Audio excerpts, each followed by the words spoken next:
BMKG Kenten Kota Palembang memperkirakan wilayah Sumatera Selatan telah memasuki musim hujan di minggu kedua Desember 2019.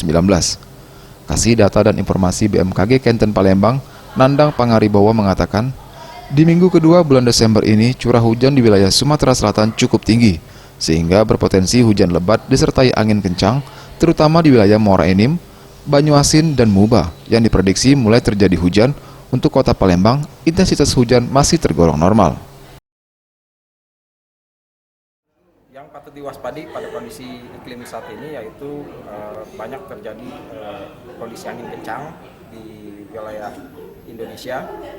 Itu patut diwaspadi, khusus untuk wilayah Sumatera Selatan juga berpotensi untuk terjadi kondisi tersebut yang memungkinkan karena topografi Sumatera Selatan itu di wilayah bagian barat, tengah hingga barat itu bertopografi landai.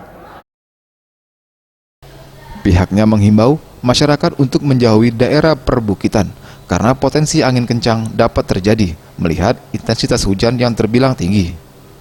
Tim Liputan Sriwijaya TV.